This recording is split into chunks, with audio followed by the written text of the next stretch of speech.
All right, what's up, guys? Okay, it's Cleo back with another US30 analysis and price predictions.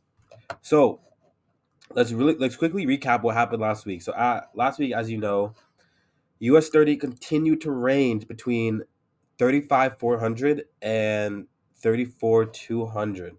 We got some nice price action as price continued to respect the 34,900 level, 34,600 level, 34,200 level, as well as a 35,400 level. It bounced off of each and every one of these very nicely, as I'll show right here.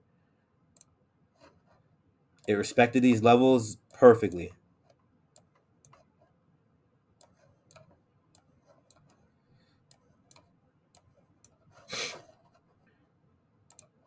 So to continue on, let's break down why we're seeing this huge bull run happen right now. So price came down. It simply retested. It retested the 350 level first, creating the first shoulder on this head and shoulders pattern that we've gotten.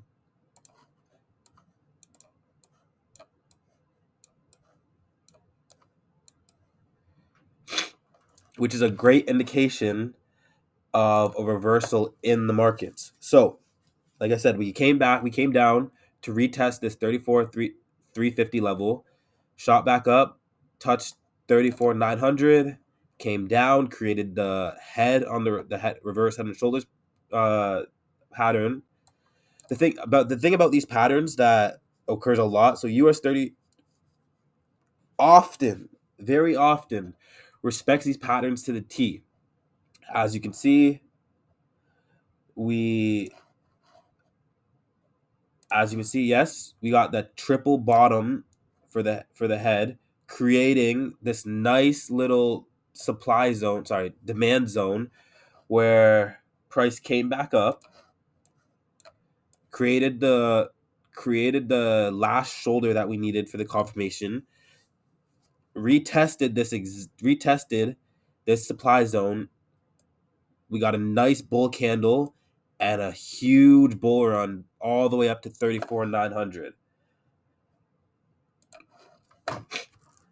What we wanted to see. So I'll show you this on a lower time frame. What we wanted to see was for price to, yes, come back up and retest this 34,900 level, and we needed a break above and continue for continued buys and confirmation that a reversal was going to occur in the markets. So we came back up, retested 34,900, created a nice little supply, retested that supply zone. One second. Yeah, so we came back up to retest 34,900, creating a nice little supply zone, breaking through, as you can see right here, breaking through.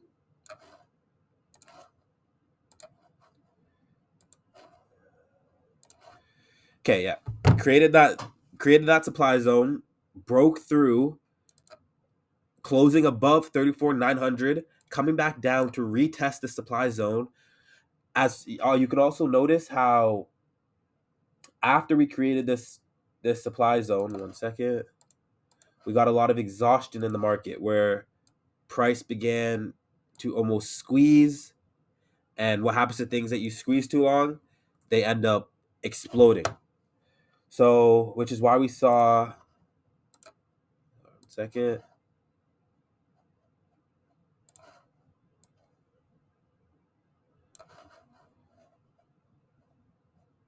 which is why we saw, so the closure above, the retest of the supply zone, exhaustion occurred in the market, price squeezed a little bit, and we got a retest of the downside and a nice little rejection candle,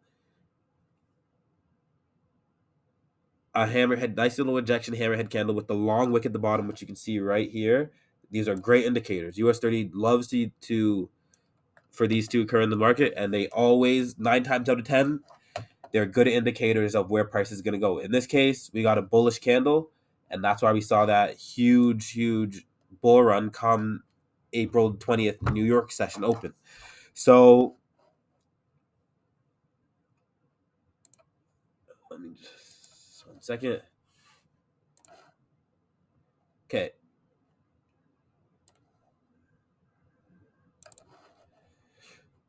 So yes, New York session, we got at the ninth. Like I said this in my last video, and I'll say this forever. I've been studying US30 for a year, and I can honestly vouch for the fact that when New York session opens, majority of the movement you're gonna see in the market is gonna happen within that first half an hour period. That is when, as soon as 9:30, as soon as that 30-minute candle closes, we get a lot of movement, because since the New York Stock Exchange is only open from 9:30 to 4 p.m., all orders being placed for indices are all instantly inputted as soon as market opens, which is why we see on US30, S&P 500, all those indices, as soon as the New York Stock Exchange opens, it booms and usually continues. Volume usually continues in the direction that last 30-minute candle closed in. So as you can see, the 9:30 candle is right here.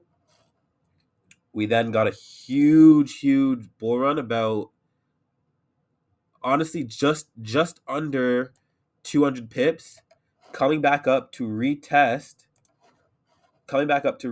that 30 35 300 level, and then price reacted from this key level right here. We got a huge rejection in the down and a reverse hammerhead candle. So with this closure, what I'm expecting to see is for, yes, price, as it did already, come back up to correct that move a little bit, and then with this pullback, I want to see a retest of 34,900. So retesting this previous supply level, and then before we can confirm buys back up to 35 400, I want to see a nice rejection. Sorry. So yeah, like I said, I want price to come back down to retest 34,900. I'm hoping to get a nice rejection of this supply level, and then that's what, from this area is when we can start confirming more buys back to 35 400.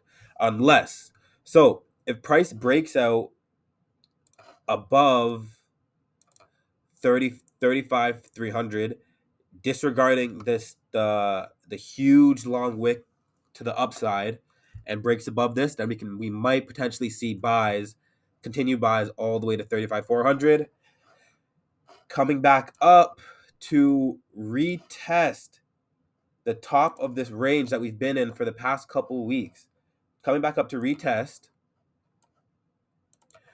potentially consolidating in this area, and if and only if we get a break above closure and then potentially a retest, is when we can confirm buys back into a level 3.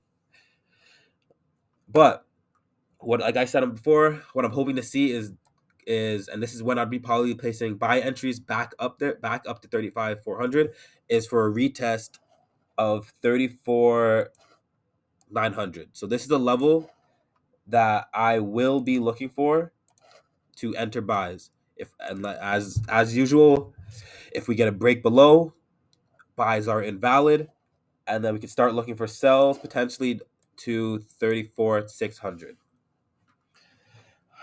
That is my analysis. Thank you guys for listening. Make sure you guys trade smart, manage your risk, and ensure that your confirmations are met before entering into a position. Thank you guys for listening. Like, comment, and subscribe.